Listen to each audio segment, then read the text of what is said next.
বিশালগড় থানার পুলিশের নেশা বিরোধী অভিযান মঙ্গলবার রাতে বিশালগড় থানার ওসি সঞ্জিত সেনের নেতৃত্বে পুলিশের রাউতখলা এলাকায় নেশা কারবারি প্রমোতোষ রায়ের বাড়িতে অভিযান চালিয়ে প্রচুর পরিমাণে নেশা সামগ্রী সঙ্গে চুরি সামগ্রী কিন্তু উদ্ধার করেছে। গোটা বিষয় নিয়ে পুলিশের পক্ষ থেকে কি জানানো হয়েছে শুনুন। গতকালকে সন্ধ্যা 6:30 নাগাদ আমার থানা সাব ইন্সপেক্টর রাকেশ দেবনাথের কাছে একটা গোপন সূত্র খবর আসে। আমাদের রাউতখোলাতে প্রেমতোষ রায় ওনার বাড়িতে কিছু ইলিগাল কন্ট্রাব্যান্ড যেমন ব্রাউন সুগার এবং ইয়াবা ট্যাবলেট আছে। এই খবরের ভিত্তিতে সে আমাকে একটা রিটার্ন অ্যাপ্লিকেশন করে, সাথে সাথে আমরা এটা জিডি এন্ট্রি করে এবং আমি তাকে অ্যালাউ করি, পারমিশন করি বাড়িতে সার্চ করার জন্য। আমরা একটা টিম, অফিসারের টিম ফর্ম করে সাথে সাথে ওখানে পাঠাই।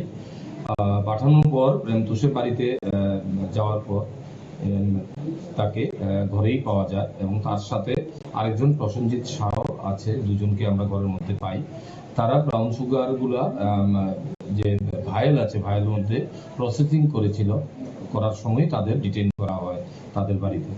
তখন আমাদের এনডিপিএস এর যে ফর্মালিটি আছে সেগুলো আমরা করেই আমরা তাদের সার্চ করে তার ঘর থেকে আমরা ব্রাউন সুগারের একটা পাউচ এবং একটা ছোট প্যাকেটের মধ্যে প্লাস্টিকের কন্টেনারে ব্রাউন সুগার, কিছু ইয়াবা ট্যাবলেট, ক্যাশ টাকা, এমটি ভায়েল, দুটো মোবাইল, এগুলো আমরা রিকভারি করি। তারপর আমরা সাক্ষীদের সামনে এগুলা মেজারমেন্ট করে আমরা এগুলা সিজ করি। মেজারমেন্ট করে দেখা যায় এখানে brown sugar 11 gram brown sugar পাওয়া যায় পাউচের মধ্যে এবং ইয়াবা ট্যাবলেট আছে সেটাও 11 গ্রামের। তার কাছ থেকে ক্যাশ টাকা পাওয়া যায় 5,970 টাকা, তার কাছ থেকে রিকভারি করা হয় তার পকেট থেকে।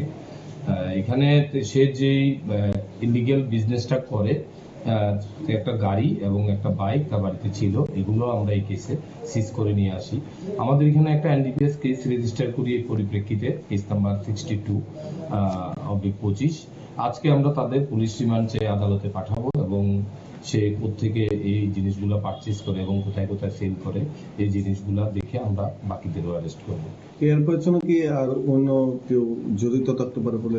নিশ্চয়ই আছে। আমরা তাদের পুলিশ রিমান্ড চাইবো, পুলিশ রিমান্ড চেয়ে পাঠাচ্ছি। পুলিশ রিমান্ডে আসলেই আমরা কারা কারা জড়িত আছে আমরা তাদেরও অ্যারেস্ট করবো এই কেসে। স্যার, একটা খবর ছিল তাদের বাড়িতে নাকি বিভিন্ন চোরাই মালও সন্ধান পাওয়া গিয়েছিল। হ্যাঁ, আপনারা আগেও দেখেছেন, কিছুদিন আগেও প্রেমতোষের বাড়ি থেকে কিছু চোরাই মাল যেমন ইলেকট্রিক গুডস, ফ্যান, এইসব টায়ার, এগুলো আমরা সিজ করেছিলাম এবং তাদের একটা চুরির কেসও আমরা ফরওয়ার্ড করেছিলাম মাননীয় আদালত থেকে, তারা বেল পায়। তো গতকালকেও আমরা কিছু ইলিগেল অ্যাক্টিভিটিস যেগুলো চুরির সাথে জড়িত আছে এগুলো আমরা রিকভারি করেছি, যেগুলো জাস্টিফিকেশন কিছু দিতে পারিনি। এগুলো আমরা ইনভেস্টিগেশনের পর্যায়ে রেখেছি। তো কিছু ইনফরমেশন আছে সে চুরির মালগুলো যে কিনে, তাকে আমরা যে নেক্সট যে আমাদের চুরির কেসও কালকে একটা নিয়েছি, ওই কেসেও আমরা প্রেমতোষকে সোন অ্যারেস্ট করবো।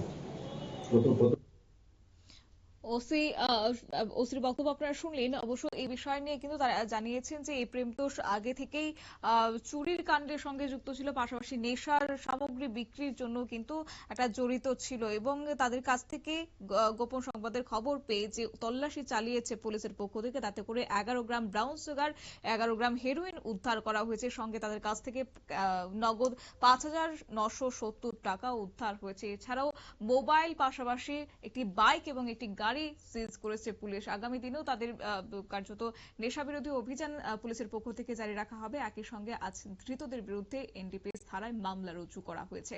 নিয়ে নিচ্ছে ছোট্ট একটি বিজ্ঞাপন বিরতির সঙ্গে থাকুন।